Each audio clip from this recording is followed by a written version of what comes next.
Welcome to this pivotal episode of Two Tall Guys Talking Sales, where today hosts Kevin Lawson and Sean O'Shaughnessy dive deep into the critical importance of having a repeatable sales process. They explore how structured methodologies streamline sales efforts and significantly enhance performance and trust between sales teams and clients. Stay tuned as Kevin sheds light on the transformative power of a well-defined sales process and gives us an example of why. If you don't have a repeatable sales process, then you do not have a repeatable sales process. Sean, please start us off. For the last couple episodes, we have been building up to our anniversary episode. We have 100 coming up soon. And we are at 99 today. For 97 and 98, we did a little talk about strategy, and then we talked about people. And we said there were three components for a successful sales organization, and that third component is process. And as I was thinking about what we're going to talk about for process, I remembered a saying from a really good friend of mine who just happens to be sitting on the other camera here, and that's Kevin. Kevin says this one saying. He says, if you don't have a sales process, then you don't have a sales process. And I love the saying, and I've stolen it from him, and I've used it multiple times. But I want to turn it over back to Kevin and say, Kevin, why do you say it like that? And what do you mean? I feel like we're a little bit of right at the peak, the apex of the mountain climb here towards 100. This being the 99th episode, this is a really fun time. And I love that you brought this back up with if you don't have a repeatable sales process, you don't have a repeatable sales process. But the origin of that has actually nothing to do with sales. I was taking a class some odd years ago about emotional intelligence. And the emotional intelligence was all centered around dealing with people. And one of the instructors said, hey, I really want to bring you as a leader up to the point where you can change people without having to change people. And he did this thing with his face where he said, you want to really encourage people. You want to, throw your arm around them, give them the tools and resources necessary to help them grow as an individual, either producer or contributor or just a good person and employee. So to change people without having to change people, meaning fire somebody, right? So that was kind of the origin story. So when I think about all the coaches I had along the way, whether it was youth coaches, business coaches, peers, professors, I had a lot of people pouring into me. They really shaped and molded me along the way. So what the outcome of that shaping and molding was really designing a process that you can follow, which can be your sales process. So if you're a salesperson out there in the field who's never had a defined or never thought through what your actual sales process is, but you maybe going out and meeting people and maybe selling some stuff with some success, I want to encourage you here.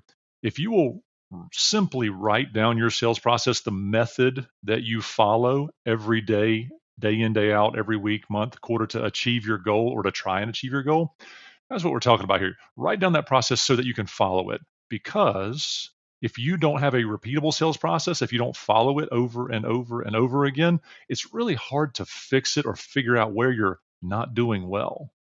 So the other side of that coin is when it is defined and written and managed and metriced, when it is done that way, it becomes so much easier to fix.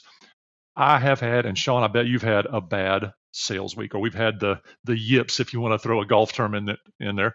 We get to a point where, hey, just the same things aren't working as well as they used to, or things just quite aren't hitting, and you're not getting the first call connects or the at-bats, or you're not closing well.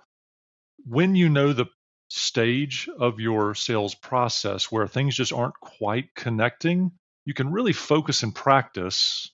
Some people call that role play. Practice on that stage to get better, refine skills. I've been a soccer player, a long distance runner, all these sports that Sean and I played in the past. We know that if we'll go back and practice some of those fundamentals, i.e. the stages in your sales process, if we'll practice those, we'll get better at them. We'll refine them. You look at any professional athlete, any dynasty kind of sports team, they get better because they practice executing the things that they know will return success. Absolutely. I'm so glad that you actually started with the salesperson being responsible for the process, because even when there's a sales manager involved or the CEO has dictated what a process is for the company or the VP of sales has dictated that, it's still the salesperson that needs to follow that process. So it does come down to the feet on the street that has to make that happen. They have to follow a process in order to make it successful. And I'm remembering a episode that we had not quite long ago. Chris Coca was on. Chris is another fractional VP of sales, and he talked about what he thought was the most important part of the process. And I kind of agree with him, and that is discovery, where we literally don't spend enough time understanding what's going on.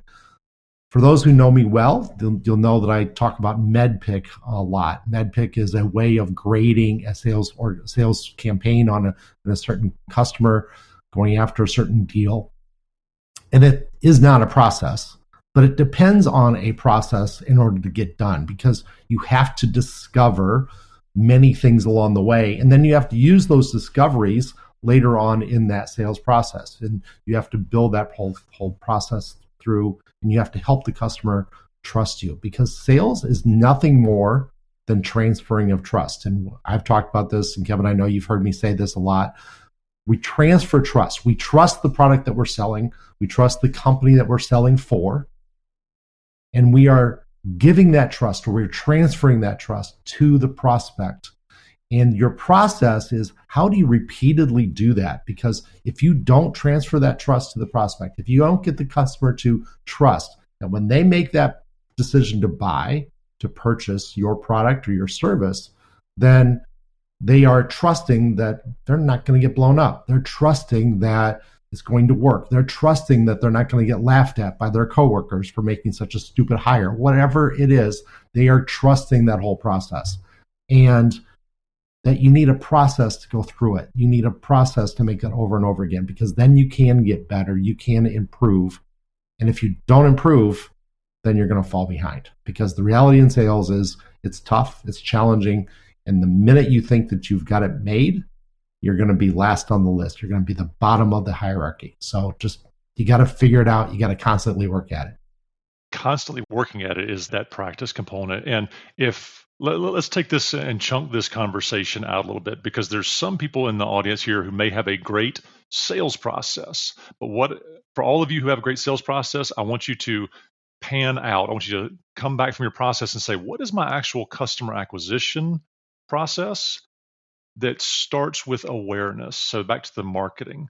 So if you're a sales leader, salesperson, think about how marketing is trying to drive sales qualified leads in a way that wants you to accept sales accepted leads, accept that lead to put them through a sales process. And then once you get the handshake, ink on the document kind of moment, you got a customer life cycle, customer lifetime value moment.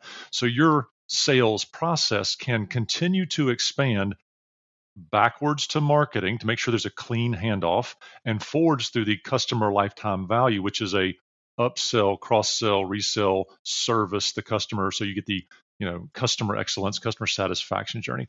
All of these pieces are part of the journey. Now, this can get really complicated. In a 15-minute podcast, we want to give you a simple, actionable kind of process. Sean mentioned what Chris Coca talked about being a critical part of every sales process, whether you're selling IT, services, products, solutions, integrated solutions, multi-headed beast kind of solutions where you've got to put 5 things in to get one overarching solution, or even if you're just selling a product off your shelf. You need a process. You don't get an easy pass because you're selling to somebody over a retail counter. Because remember what I just said, making them aware that you exist, get in to rebuy again. You've got a sales process. So that thinking about discovery, thinking about first call. The first calls, oftentimes we were taught, pre-internet. Sean and I were taught things like, hey, sell the next 5 seconds on the phone.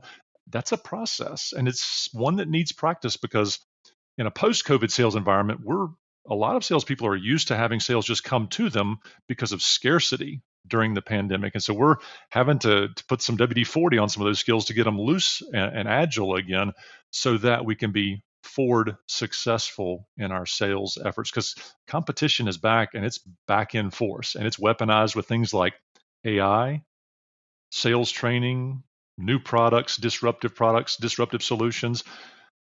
In some cases, it's the wild, wild west, but just because it's the wild, wild west does not mean that there is not an underlying process that drives success. So when we're thinking about sales processes, I keep saying the word process like it's the only thing. It's not. We either have leads, language, or leadership that we can address. The number of leads, the type of language we use to attract them to us or to advance them in the sales process, the selling process, or leadership.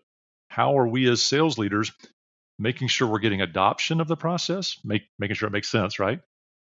And the leadership of holding people accountable to doing things in order and specifically not out of order. As you were talking, I thought of a couple things that I just want to throw in, and they're going to be a little bit disconnected because you talked a little bit and you gave me a couple ideas to talk about. I have several sales reps that I manage today. I'm a fractional VP of sales, just like Kevin is. And so I have sales people that don't work for me, or they work for the company that I'm helping, but I work with them and make their life better. A deal slipped for one of my salespeople. And it was a big deal. It was a good sized deal. It would have made his quarter if that deal would have happened, but it slipped. And when I talked to him about where were you, what did you know, what didn't you know, I found out that he really didn't have a process. He didn't follow a good process. He didn't know lots of information that he needed to know about selling that thing that he was selling to the customers. And he just didn't understand how the customer was going to use it. He didn't understand how they were going to buy it. And that's why it slipped. And it's still going to happen. He's going to get the deal. It's just going to take longer, but it slipped outside the quarter. And that was a big deal to him that it slipped outside of the quarter. Now he's going to have a great quarter now, next quarter, but he still needed to get that deal done. And so it was unfortunate. And as I was talking to him, I actually, and this will connect those 2 points, I was talking to him and I was about, well, didn't you understand what the buyer was going through? Because there is a buyer process, especially if you're selling a big item to a big company, which is what he was doing. If you're selling a big item to a big company, they probably have a process to some degree what they have to go through. They actually may have a Gantt chart or a process chart of every step along the way that they have to get sign-offs on. In this case, it was going inside of a factory, so we had to get people in the factory to approve different things that were going to happen to that factory. There might have been some rearranging of facility management products, right? Move walls, move things around because of what he was selling. And he didn't have any of that figured out. And understanding the buyer process, what does the buyer have to go through? And then mapping your sales process to that buyer process is so critical. And as you get good at selling your product, you'll find out that every buyer has to answer the same kind of questions.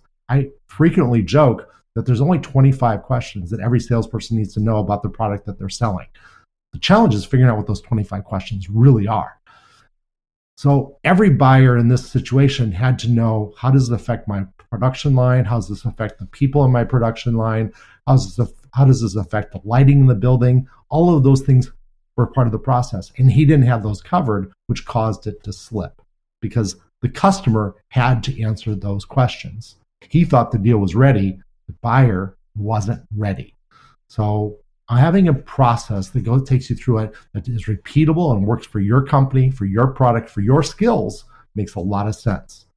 And if you're a sales manager, you owe it to your salespeople to help them get there. If you're the CEO of the company, you owe it to your people to help them come up with a process and follow that process. And someday soon, we'll talk about KPIs and how you actually measure every step along the process so you can make those individual steps better. And you can find out where you're hurting and where you're not hurting. The finding where you're hurting and not hurting is really a key exercise. Whether you have a sales team that's just you, maybe you're a founder, owner, operator, or maybe you've got 3, 5, or 50 salespeople. Knowing where your pain points are allows you to make decisions because you don't need the process. You need the outcome of the process. And the outcome is growth. Harvard Business Review study says that just by simply having a process that is documented and adhered to can raise your sales by up to 17%. It's a Harvard Business Review article, not Kevin, having a hallucination about how nice it would be to grow sales. That's a research proven fact. So go find that Harvard Business Review article or reach out to Sean or I. We have copies of it. So these are the kinds of things that you're probably facing in your business.